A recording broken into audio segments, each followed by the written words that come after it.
오늘 문화의 교훈, 주님이 알고자 하시는 것이라는 제목으로 말씀을 나누기를 원합니다. 지난 수요일에 성동구의 한 합동측 교회를 섬기신다는 권사님으로부터 전화가 왔습니다.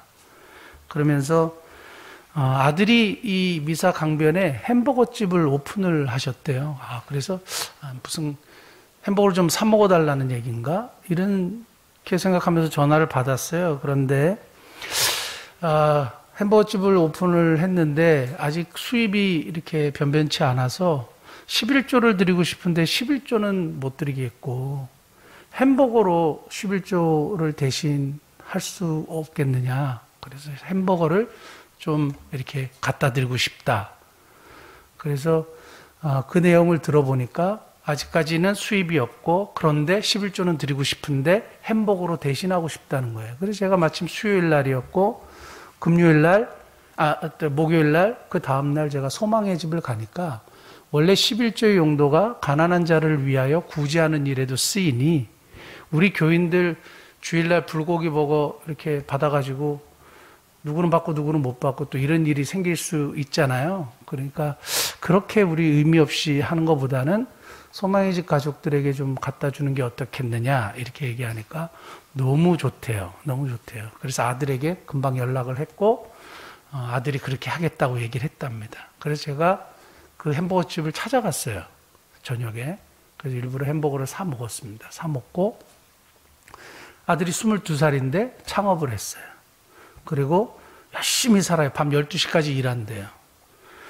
그래서 어떻게 그렇게 기특한 생각을 하게 되었느냐 물어보니까 자기가 너무 이 창업을 하고 싶어서 창업을 했는데 생각보다 쉽지는 않은데 하나님께 죄송하다는 거예요. 어렸을 때부터 신앙생활을 해왔고 11조를 드려야 되는 건 아는데 이게 너무 죄송하다는 거예요.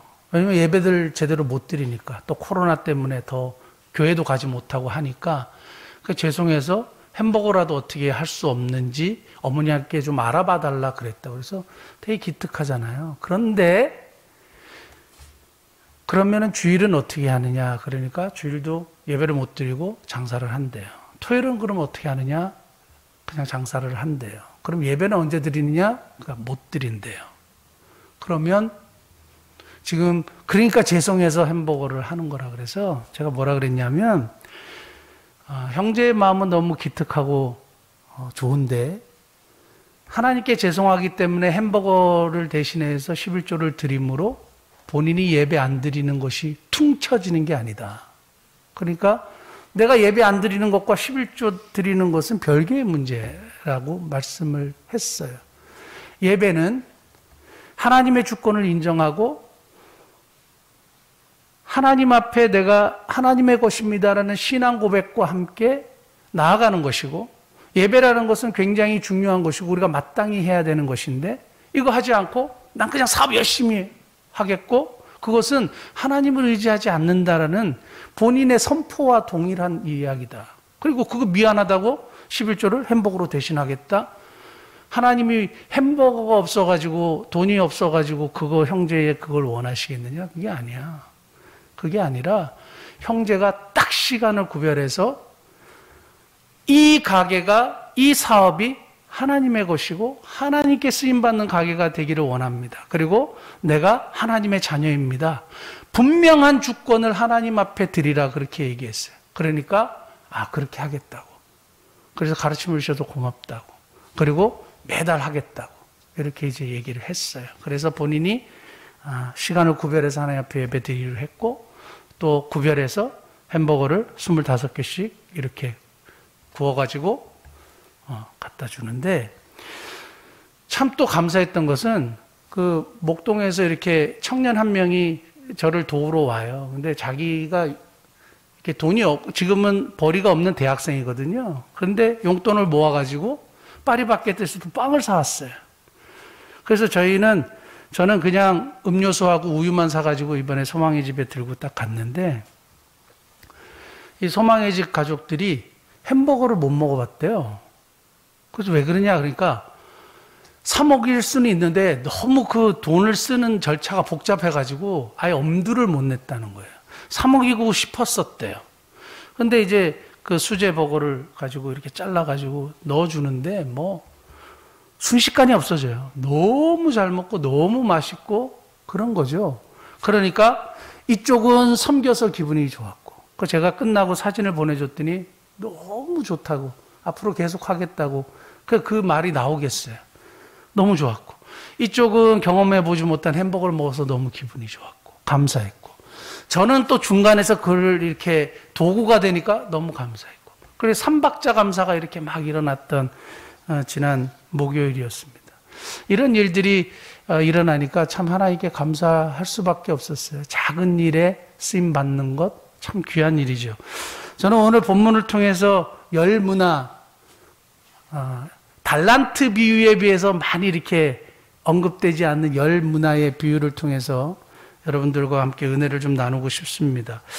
보통 이제 유명한 달란트 비유와 문화의 비유를 이렇게 같다고 이렇게 보시는 분들이 있는데, 달란트하고 문화의 비유는 본질적으로는 비슷하지만 내용적으로는 다릅니다. 그래서 좀 다른 비유예요. 달란트는 금액이 일단 엄청 커요. 그리고 재능에 따라서, 달란트가 탤런트잖아요. 그러니까 재능에 따라서 줬어요. 그래서 5달란트, 2달란트 차등을 두고 줬단 말이에요. 근데 문화는 보면 똑같이 줬어요. 한 문화씩 10사람에게 똑같이 줬어요. 그러니까 공평하게 나눠준 거죠. 그러니까 달란트하고 준 것이 벌써 차이가 있죠. 금액도 차이가 있어요. 문화는 60분의 1달란트, 60분의 1달란트는 100데나리온이에요. 100데나리온은, 여러분 헷갈리시면 잘 들어보세요. 100데나리온, 한 데나리온이 노동자의 1일 품삯이에요. 그럼 노동자의 1일 품삯이 10만 원이면 100데나리온이면 얼마예요? 1000만 원이죠. 그러니까 한 문화는 1000만 원인 거예요. 그러면 한 달란트는 얼마냐? 60배예요. 얼마예요? 6억이요. 6억이에요. 그러니까 한 달란트가 6억이면 우리 마태복음 25장의 달란트 비유에 5달란트 받은 사람은 얼마예요? 6, 5, 30. 30억이에요. 1인당 1일 그 노동자의 품삯이 20만 원이면 배가 되는 거예요. 어마어마하게 받은 거예요. 재능대로. 그러니까 지금도 세상에 재능대로 어떤 사람은 많이 받았고 어떤 사람은 적게 받았잖아요. 그러니까 그런 것이 이렇게 해석이 되는 거죠. 그런데 문화는 동일하게 1000만 원씩 받았어. 그리고 그 귀인이 왕위를 받으러 먼 곳을 떠났다 그랬고, 돌아올 때까지 장사해라 이렇게 하고 명령하고 떠났어요. 그리고 나서 돌아와서 어떻게 했는지 보고를 받고 칭찬하고, 아무것도 하지 않은 종은 악한 종이라고 책망하시고, 그 다음에 자신의 왕 되는 것을 원하지 않았던 백성은 처벌하셨죠. 심판하셨죠. 그래서 이 비유의 내용을 이렇게 쭉 보면 달란트 비유하고는 조금 다른 개념으로 우리가 이해할 수 있겠습니다. 근데 왜 이 비유를 말씀하셨느냐? 이게 중요하죠. 그럼 왜 이 비유를 말씀하셨느냐? 그걸 알아야 되겠죠. 그게 11절에 나와요. 19장 11절. 자, 그들이 이 말씀을 듣고, 이 말씀이 뭘까요? 삭개오에게 말씀하신 거예요. 오늘 구원이 이 집에 이르렀다. 내가 이 땅에 온 것은 인자가 온 것은 잃어버린 자를 찾아 구원하기 위해서 이 땅에 왔다. 내가 이 땅에 온 것은 잃어버린 자를 찾아 구원하기 위해서 왔다. 이제 이 말씀을 하고, 이 말씀을 들었던 사람들이 자기 나름대로 막 머리를 굴리면서 생각을 했어요. 그러면 하나님의 나라가 금방 오겠네? 그 예수님의 이 삭개오처럼 말도 안 되고 정말 죄인 중에 계시고 이런 사람도 한꺼번에 확 변화시키는 이 예수님이 이제 예루살렘으로 들어가시면 로마의 정권을 뒤집어 엎으실 수도 있겠네? 이렇게 막 생각한 거예요. 그러니까 그 마음을 아셨던 예수님이 얘네들 생각이 왜 저렇게 잘못 생각하고 있지? 왜 이렇게 오해하고 있지? 하나님의 나라는 그런 게 아닌데 하면서 설명해 주는 것이 열 문화의 비유예요. 그러니까 잘못된 하나님의 나라에 대한 사람들의 생각을 바로잡아주기 위해서 예수님이 이 열 문화의 비유를 했습니다. 좀 전에도 말씀드린 것처럼 열 문화의 비유는 그냥 간단한 얘기처럼 보여요. 그러니까 한 귀인이 있었는데 10명의 종을 불러가지고 똑같이 나눠주고 내가 왕위를 받아올 동안 먼 곳에 가서 받아올 동안 장사를 해라. 그러고 나서 돌아와서 결산을 하는 이야기예요. 이것은 예수님의 재림과 상관이 있어요. 달란트 비유도 동일해요. 그러니까 예수님이 십자가상에서 죽으시고 승천하시고 부활하셔서 이제 하늘나라에 가시고 하나님께로 가셨다가 어떻게 해요? 다시 심판하러 오시죠. 우리 사도신경에 그렇게 돼 있죠. 저리로서 산 자와 죽은 자를 심판하러 오시리라. 올라가셨다가 다시 오시는 거예요. 그러니까 예수님이 오셔서 반드시 뭘 하신다? 결산하신다. 이게 이 문화의 비유의 핵심적인 내용이에요. 그러면 이 내용 속에서 예수님께서 말씀하시고자 하는 것이 뭐냐 이거예요. 당시에 이 말씀을 들었던 사람들이 눈이 쫑긋했어요. 왜 이 열 문화의 비유가 이 사람들에게 확 들어왔냐 하면요. 그 예수님이 탄생하실 때 동방박사 이야기 아시죠? 크리스마스에. 그 동방박사들이 별을 보고 찾아왔어요. 그래서 누구를 만났느냐? 헤롯 대왕을 만났어요. 헤롯 1세. 헤롯 대왕을 만나가지고 우리가 별을 보고 찾아왔습니다. 왕이 태어나셨습니다. 뭐 이러니까 헤롯 대왕이 어떻게 했어요? 2세 미만의 아이들을 다 죽이죠. 다 죽이죠. 예수님은 태어나셔서 나중에 애굽으로 가셨다가 다시 이렇게 돌아오세요.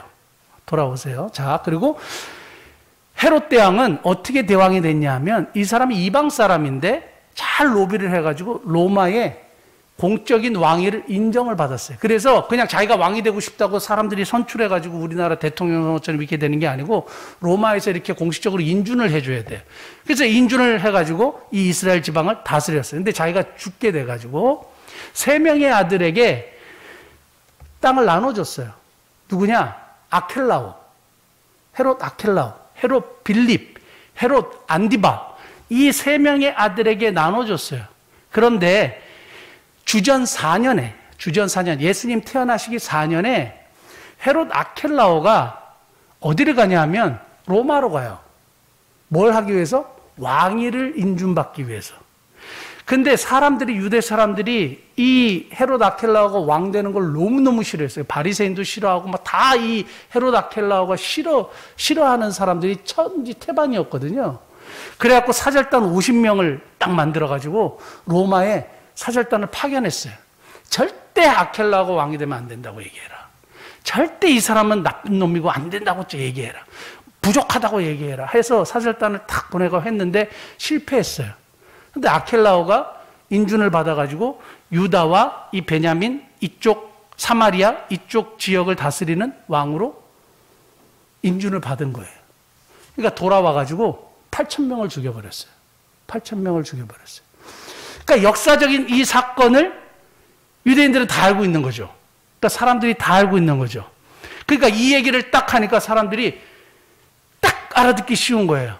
근데 이것은 아켈라오를 얘기를 빗대서 얘기했지만 자신의 이야기를 예수님이 하시는 거죠. 먼 나라로 갔다가 왕위를 가지고 심판주로 이 땅에 오시는 예수님 자신에 대한 이야기를 이들에게 하나님의 나라에 대한 이야기를 해 주시는 거예요. 자, 어쨌든 간에 이런 역사적인 이야기를 가지고 비유를 드시니까 사람들과 제자들이 귀가 쫑긋해지고 쏙 들어온 거죠. 내용이. 자, 근데 주님이 돌아오실 때 결산을 하시는 이 문화의 비유를 통해서 우리에게 도대체 말씀하시고자 하는 것이 무엇이냐?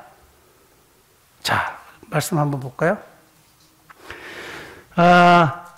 12절 이르시되 어떤 귀인이 왕위를 받아가지고 오려고 먼 나라로 갔어요. 먼 나라로 갔어. 그러면 시간이 있겠죠. 먼 나라로 가는 시간, 또 오는 시간. 그죠? 그러니까 하나님의 나라는 너희들이 생각하는 것처럼 금방 이루어지는 것이 아니야. 시간이 있어. 그리고 문화를 줬으니까 그 기간 동안 너희들이 열심히 충성해. 그리고 열심히 이 일들을 장사를 해서 이윤을 남겨야 돼. 그리고 내가 돌아와서 결산할 거야. 이게 핵심이에요. 자, 그 다음에 15절 보시겠습니다. 귀인이 왕위를 받아가지고 돌아와서 은하를 준 종들이 각각 뭐요? 어떻게 장사했는지를 알고자 하여 그들을 부르니 주님이 돌아오셔가지고 알고자 하시는 것은 뭐냐 하면 어떻게 장사했냐 이거예요. 어떻게 장사했냐 이거예요. 이게 제일 중요하죠. 자, 제가 오늘 이 말씀을 준비하면서 어떻게 장사한지를 알고자 하시는 예수님 세 단어로 제가 요약 정리를 한번 해봤어요. 잘 들어보십시오. 첫 번째는 공평이에요. 공평. 두 번째는 과정이에요. 과정. 세 번째는 가치관. 가치관. 그러니까 어떻게 그들이 장사하는지를 알고자 하셨던 예수님의 이 결산 속에 우리가 기억해야 될 것이 뭐냐 하면 공평이라는 단어하고 과정이라는 단어하고 가치관이라는 단어예요. 자, 열 문화를 한 사람에게 한 사람씩 이렇게 주는 것은 기회도 공평했죠. 그런데 평가도 공평해요. 평가도 공평해요. 이윤을 많이 남겼느냐 많이 남기지 않느냐에 대해서 주님이 별로 관심이 없어요. 뭐에 관심이 있어요? 어떻게 장사했느냐. 다시요. 어떻게 장사했느냐에 대해서만 관심이 있어요. 그럼 이 문화는 도대체 뭘 상징하느냐 이거예요. 돈이냐 이거예요. 모든 사람이 똑같이 돈을 받은 건 아니잖아요. 그러면 오늘날 우리 크리스찬들에게 적용할 수 있는 유일한 것, 그건 사명이라고 이야기해요. 사명, 하나님께서 맡기신 일, 미션, 그 사명이라 그래. 그래서 이 사명을 모든 크리스찬들에게, 모든 하나님의 백성들에게 주셨는데 도대체 이것을 어떻게 했느냐 이거죠. 어떻게 했느냐. 예배 드리는 자들을 하나님 앞에 예배를 어떻게 드렸는지 주님이 보시죠. 우리가 주님 앞에 기도할 때 기도를 어떻게 하는지 보시죠. 삶을 살아갈 때 어떻게 살아가는지 주님이 보시는 거죠. 하나님의 자녀로 하나님의 백성으로 우리가 어떻게 하는 것을 주님이 보고 계신다는 거예요. 그런데 이 보고 계시는 것을 공평하고 정대하게 보셔요. 공정하게 보시고 차별이 없이 보세요. 나이가 많은 사람이든 나이가 적은 사람이든지 만약에 우리가 같은 기준을 가지고 시작을 했어요. 제가 만약에 여기 이제 권사님들하고 100m 달리기 준비 땅 하면 누가 이길 것 같으세요? 권사님이요? 제가 이기겠죠, 당연히. 그런데 주님은 뭘 보신지 아세요? 권사님이, 나는 목사님한테 뭐 저런 말도 안 되는 룰을 정해가지고 당연히 내가 지지하고 그냥 뛰지 않는 권사님이 계시고, 그래도 달리라고 했으니까 이렇게 달려요, 열심히. 어떻게 하는가를 보시는 거예요. 이해되셨어요? 그러니까 우리가 인생을 살아가는데 똑같은 사명을 부여받았는데 이 사명을 가지고 어떻게 하느냐예요. 사랑하는 성도 여러분, 뭘 많이 하고 잘하고 뭐 이게 중요한 게 아니라요. 어떻게 해요? 예배를 어떻게 드리세요? 삶을 지금 어떻게 살아가고 계세요? 여러분에게 주신 재물은 어떻게 사용하고 계세요? 여러분에게 주신 탤런트는 또 어떻게 하고 계세요? 사명을 이루기 위해서 도대체 나는 무엇을 하고 있고 어떻게 하고 있느냐? 이것이 너무너무 중요해요. 그런데 혹시 기억하실지 모르겠습니다. 마가복음 12장 41절. 과부의 두 렙돈 이야기인데요. 과부의 두 렙돈인데 예수님께서 그 예루살렘 그 성전에 연복궤 앞에 앉으셔갖고 헌금 넣는 것을 보셨다 그랬어요. 예수께서 헌금함에 대하여 앉으사 무리가 어떻게 헌금함에 돈 넣는가를 보실세 여러 부자는 많이 넣는데. 자, 보세요. 어떻게 헌금함에 돈 넣는가를 보셨어요. 그런데 여러 부자가 많이 넣었어요. 그러면 예수님이 야, 부자들은 진짜 돈을 많이 넣는구나. 야, 헌금을 많이 하는구나. 칭찬해 주셔야 되죠. 똑같은 본문이 있는 누가복음 21장 1절. 예수께서 눈을 들어 부자들이 헌금함에 헌금 넣는 것을 보시고 그 다음에 2절. 또 어떤 가난한 과부가 두 렙돈 넣는 것을 보시고 3절. 이르시되 내가 참으로 너에게 말하노니 이 가난한 과부가 모든 사람보다 많이 넣었도다. 자, 만약에 예수님이 많이 넣는 것, 많은 열매를 맺은 것, 많은 이유를 남긴 것, 여기에 관심이 있으셨다면 누구를 칭찬해야 될까요? 부자들을 칭찬해야 되겠죠. 그런데 부자가 넣는 것도 보시고 가난한 자가 넣는 것도 보시고. 그런데 보시는데 공평하게 보세요. 딱 하나의 조건 기준이에요. 어떻게 해요? 어떻게 하느냐?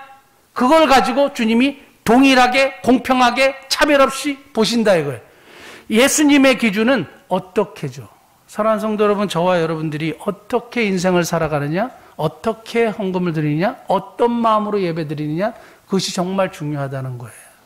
우리가 하나님의 자녀로서 부여받은 사명을 가지고 어떻게 삶을 살아내느냐, 무엇을 하고 있느냐, 예수님이 보신다는 겁니다. 지난번에도 한번 제가 이 말씀을 가지고 은혜를 받은 것이 뭐냐 하면, 제가 항상 이 큰 교회 이렇게 사역하는 것을 이렇게 자주 보거든요. 그거 보면서 가끔, 야, 저분들은 참 저렇게 해서 상급이 진짜 크겠다, 이 생각을, 다른 건 부럽지 않는데, 와, 저렇게 많은 열매가 있고, 여기 근처에 하남교회 있잖아요. 우리 노회, 또 이 하남 지역에서 제일 큰데요.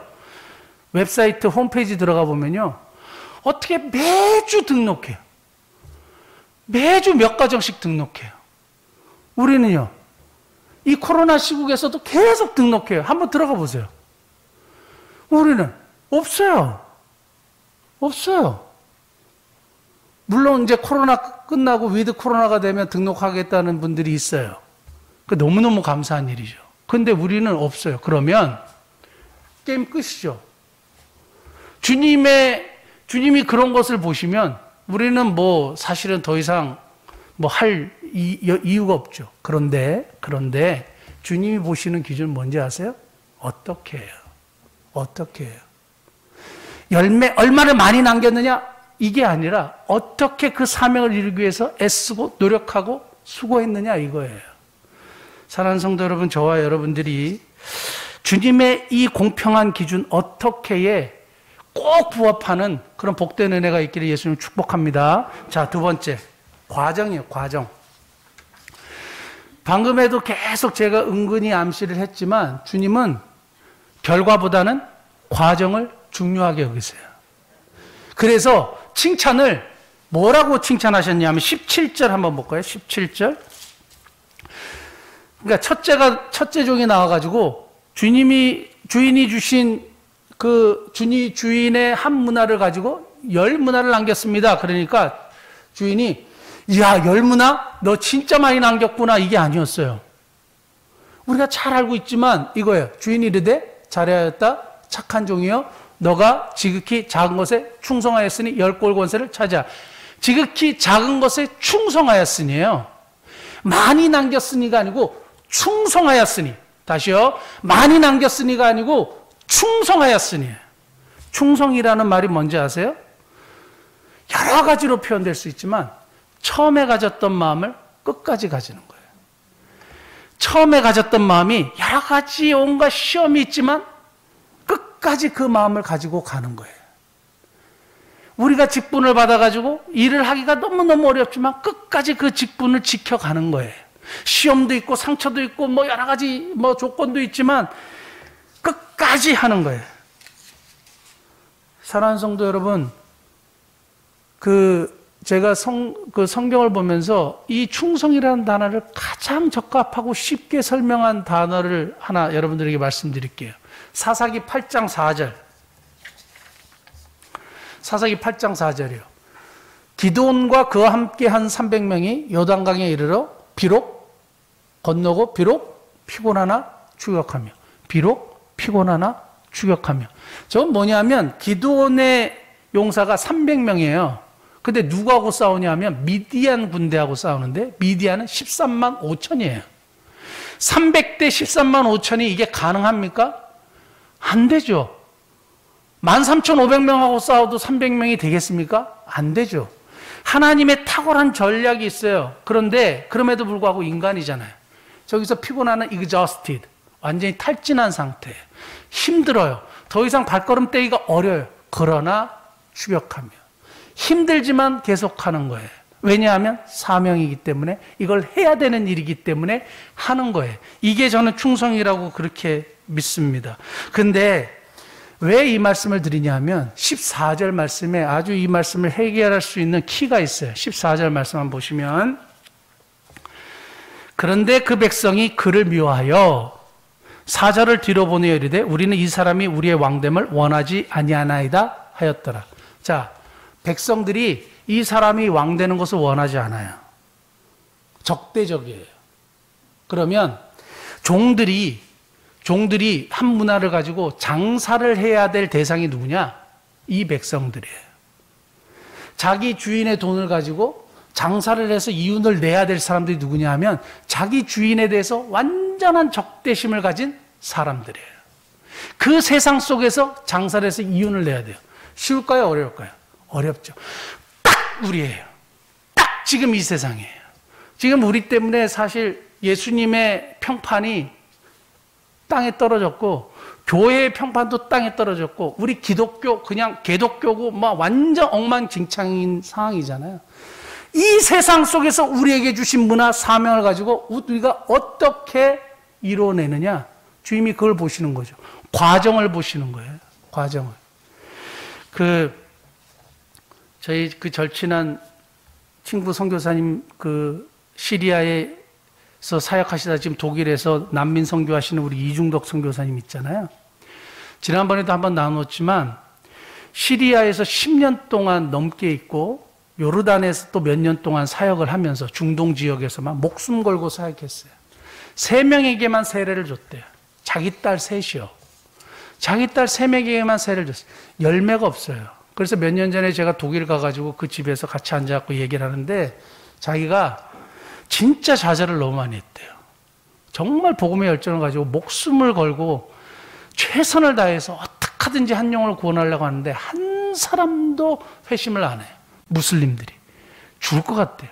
그래서 자기도 미국 가가지고 그냥 목회하면 막 열매가 있잖아요. 그리고 이렇게 교회들 이렇게 보면 성도들이 막 와가지고 막 50명 됐다가 100명 됐다가 막 전도하면 자기는 그런 복음의 열정이 있으니까 미국 가서 그렇게 하면 될 것 같더래요. 그 청빙받아서 갈 수 있잖아요. 모든 걸 다 갖췄는데.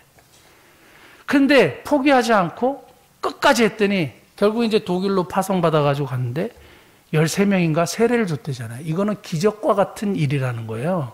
무슬림들이 변화되는 것은 부자가 바늘기로 들어가는 것보다 더 어렵다는 그 이야기예요. 그런데 이런 놀라운 역사예요. 그러면 그 선교사님 평가할 때에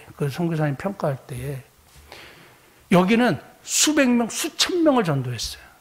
선교사님 한 사람도 못했어요. 10몇 년 동안. 그래서 같이 죽어서 천국 갔어요. 주님이 뭘 결산하시겠어요? 그럼 이분은 수고한 게 아무것도 아니겠네요? 그러면 아무 칭찬이 없겠네요? 주님이 보시는 게 뭔지 아세요? 결과가 아니라 과정이에요. 결과가 아니라 과정이에요. 여러분 열매가 없을 수 있어요. 그런데 과정, 여러분들의 과정을 주님이 보시고 그것에 대해서 칭찬하시는 거예요. 그런데 과정을 어떻게든지 하면 조금이라도 열매는 당연히 맺게 돼 있어요. 그 결과예요. 그 이중덕 선교사님 같은 경우도 그 어렵지만 결국에는 열매를 맺게 하세요. 그래서 하나님의 기적을 보게 하세요.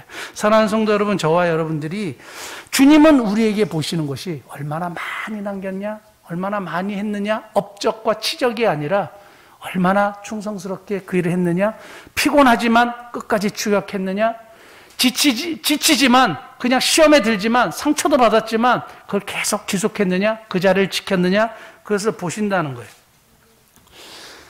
적대적인 세상에서 어떻게 이윤을 남길까요? 저는 어제 신문을 하나 딱 보고 깜짝 놀랐어요. 그게 뭐냐 하면 2019년도에 우리나라에 일어났던 운동이 뭔지 아세요? 노 재팬. 일본 제품 불매 운동이 일어났어요. 지금도 그 분위기가 만연하죠. 그래서 한때 초반에 다이소가 일본 건 줄 알고 사람들, 왜냐하면 일본 제품을 많이 이렇게 또 하고 하니까 다이소가 일본 건 줄 알고 다이소도 타격을 받았는데, 우와, 우리는 일본 그 회사가 아니에요. 막 그래가지고 다이소는 살아났는데 가장 타격을 받은 업체가 있어요. 그 유니클로라는 의류 업체예요. 그 매장에 탈이 날리잖아요. 그래서 저는 속으로, 야, 유니클로는 안 되겠다. 곧 문 닫겠다. 그랬거든요. 근데 어제 완판됐어요. 완판됐어요. 뭐가 완판된지 아세요? 이 사람들이 어떻게 하면 이 문제를 타개할 것인가? 어떻게 하면 이 적대적인 한국에서도 이 문제를 해결할 것인가? 그 유명한 그 일본의 그 의류 브랜드하고요, 협업했어요. 그래서 그 의류 브랜드는 일본의 그 유명한 디자이너가 하는 거거든요. 보통 300만 원대래요. 그걸 10만 원대로 뭔가를 새롭게 해가지고 나온 거예요. 협업해가지고. 그러니까 2시간 만에, 어떻게 사람들은 그걸 알았는지 2시간 만에 온라인에서 완판됐고요. 유니클로에 사람들의, 한국 사람들의 청년들이 줄을 서고 있었어요. 문도 안 열었는데. 이게 뭔지 아세요? 적대적인 세상에서 어떻게 하면 이윤을 낼 것인가라는, 세상의 기업도 이렇게 하는 건데 노력이죠. 정말 지혜를 짜내는 거죠. 최선을 다하는 거죠. 그러니까 이 종들이 이 문화를 가지고 어디서 해야 되느냐 하면 주인을 적대하는 사람들, 그 사람들 속에서 장사하는 거죠. 이거 우리한테 너무너무 굉장한 도전을 주는 거죠. 자, 여기서 필요한 게 뭔지 아세요? 주인의 이미지를 개선해야 돼요. 주인의 이미지를 개선해야 돼요. 맞습니까? 그 다음에 내가 가지고 있는 물건, 내가 지금 팔고 있는 물건이 정말 좋은 것이라는 것을 입증해 보여야 해요. 그걸 뭘로 보이겠어요? 이걸 다른 말로 얘기하면 우리 예수님의 이미지, 하나님의 이미지를 우리가 개선해야 돼요. 그리고 우리가 가지고 있는 복음이 진리라는 사실을 그들에게 입증해 보여야 해요. 그럼 그거 뭘로 보이겠어요? 지금 우리가 볼 수 있는 것은 사명을 삶으로 보일 수밖에 없어요. 다른 것 아무것도 없어요. 뭘로 하시겠어요? 그런 것을 막 생각하다 보니까 우리 옆에 아가씨들 밥 사주는 거예요. 아이, 뭘 그런 쓸데없는 것까지, 뭐 목사님 돈도 별로 없으면서 그럴 수 있잖아요. 그런데 그 친구들이, 우리 교인들도 보셨을 거예요. 와서 인사하는 거, 저한테 와서 인사하는 거죠. 그만두기로 했어요. 근데 너무너무 감사했어요. 인사해요. 그게 뭐예요? 믿지 않는 어떤 누군가에게는 교회에 대한, 크리스찬에 대한, 목사에 대한, 기독교에 대한 좋은 이미지를 심어주는 거죠. 우리가 삶 속에서 작은 일, 작은 것, 작은 섬김, 나의 작은 물질을 사용해서 예수님의 이미지를 바꿀 수 있다면 그것을 하는 거죠. 그게 사명을 감당하는 거예요. 적대적인 세상 속에서 우리가 감당할 수 있는 거라고 믿습니다. 사랑하는 성도 여러분, 뭐 많은 아이템들이 있을 수 있죠. 제가 강냉이를 처음에 이제 교회에서 했던 이유도 바로 그거예요. 저는 교회에 대한 좋은 조금 이미지를 주고자 했던 거예요. 전도라는 의미보다는 그런 거예요. 근데 원래 선교의 의미가 교회 이미지를 높이는 것도 선교거든요. 그래서 그렇게 한 거예요. 지금 보십시오. 여러분들은 잘 모르실지 모르지만 저는 강냉이 혜택을 엄청나게 봐요. 엄청나게 봐요. 아무것도 아닌 그 작은 강냉이가 사람들에게 교회 목사에 대한, 교회에 대한 좋은 이미지를 심어줬다는 거죠. 너무너무 감사한 일이고, 사랑하는 성도 여러분, 예수님의 이미지를 우리가 살리고 내가 가지고 있는 복음이 진리라는 사실을 삶으로 입증해 내 보이시는 저와 여러분 되시기를 예수님 축복합니다. 마지막 세 번째는 가치관이에요. 가치관이에요. 오늘 그 악한 종을 보면, 악한 종이 말하는 거 한번 들어보실래요? 악한 종이 말하는 거 보면 황당무계하기 짝이 없어요. 자, 20절. 또 한 사람이 와서 이르되 주인이여 보소서, 당신의 한 문화가 여기 있나이다. 내가 수건으로 쌓아두었나이다. 아무것도 하지 않았다는 거죠. 이는 당신이 엄한 사람인 것을 내가 무서워함이라. 당신은 두지 않는 것을 취하고 심지 않은 것을 거두나이다. 이게 무슨 말이에요? 당신은 주지도 않고 취하는 사람이라는 거예요. 나쁜 사람이라는 거예요. 이거 어떻게 주인한테 이렇게 막 함부로 막말할 수 있죠? 당신은 그냥 나한테 제대로 주지도 않고 많은 것을 착취해가는 사람이에요. 하지도 않고 이렇게 달라고 그러고 하는 그런 사람이에요. 이게 어떻게 종이 주인에게 할 수 있는 얘기일까요? 예수님이 이 얘기를 하신 건 뭘까요? 이 종이요, 가치관이 세속화되어 버린 거예요. 세속화된 가치관이에요.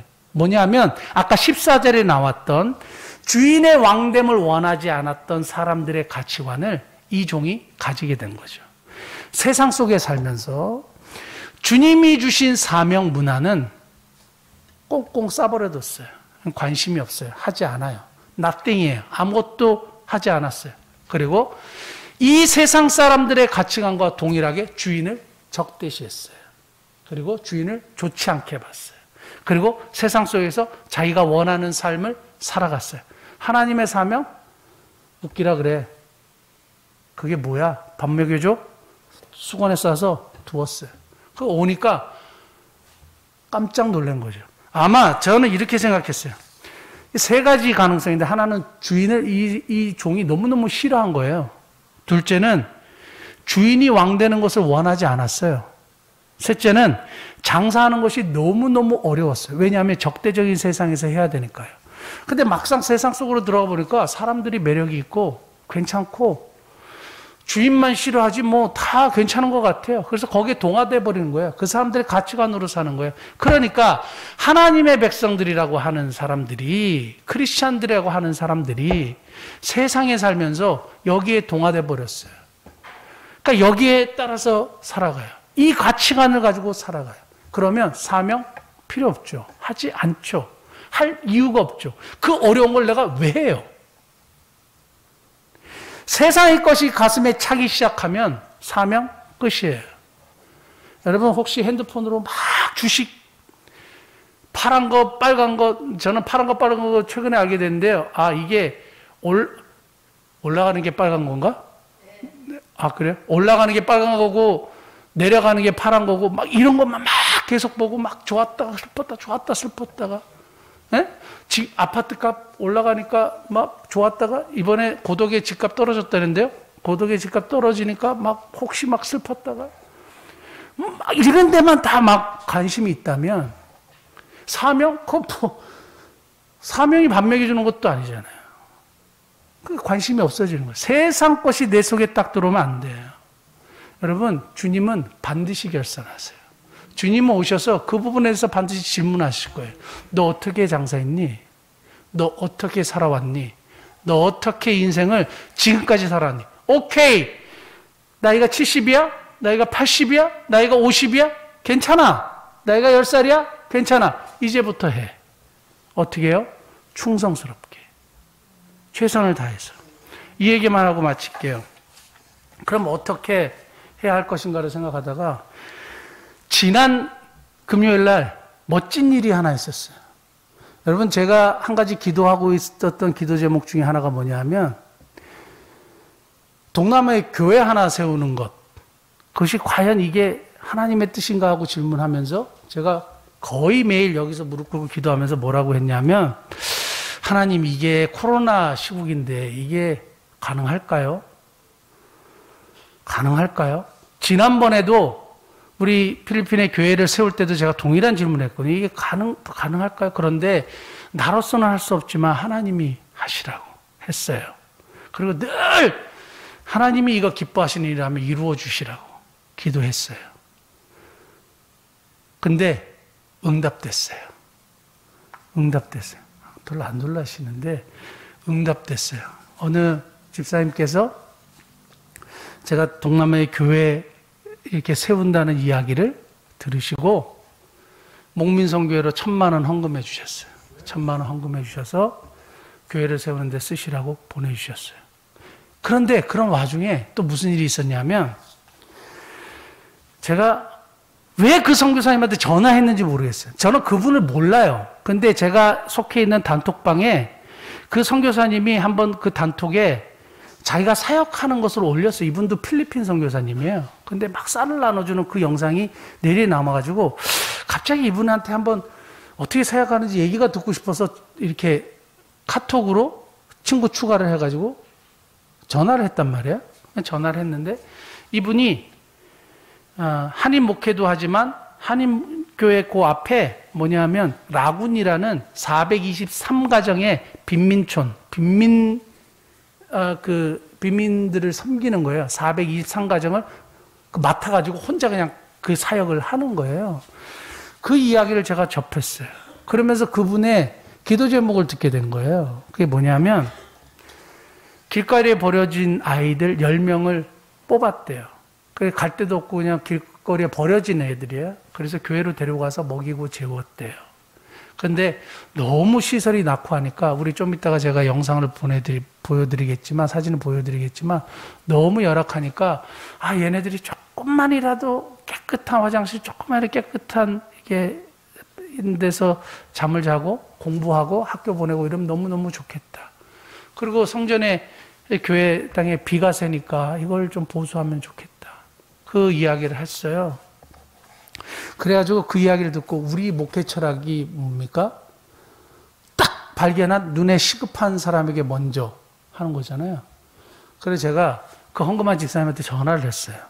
전화를 해가지고 이러이러한 일이 있는데 이쪽 먼저 하면 어떻겠냐. 너무 좋대요. 그렇게 하시라고. 그래가지고 그쪽에 우리가 500만 원을 보냈어요. 왜냐하면 그분의 기도 제목이 이 기숙사와 교회를 보수하는 일을 지난번부터 매일 기도하고 있었대요. 500만 원. 근데 제가 왜 그 선교사 알지도 못하는 선교사님한테 전화했는지 저도 지금도 모르겠어요. 근데 그분은 자기가 매일 기도한 기도 응답이 이루어졌고 저는 매일 기도한 교회 건축의 문제가 이루어졌고 그래서 그 나머지 500만 원을 가지고 교회 건축의 시드머니로 해서 앞으로 하자고 이렇게 서로 이야기를 나눴습니다. 자기에게 주신 것을 가지고 최선을 다해서 충성스럽게 하나님의 나라를 위해서 사용하는 것. 그것이 꼭 물질이 아니라 할지라도. 사랑하는 성도 여러분, 저와 여러분들이 이 문화의 비유를 통하여 예수님이 어떻게 충성되게 살아왔는지 질문하실 때 분명하게 대답하실 수 있는 복된 은혜가 있기를 예수님 축복합니다. 기도하시겠습니다.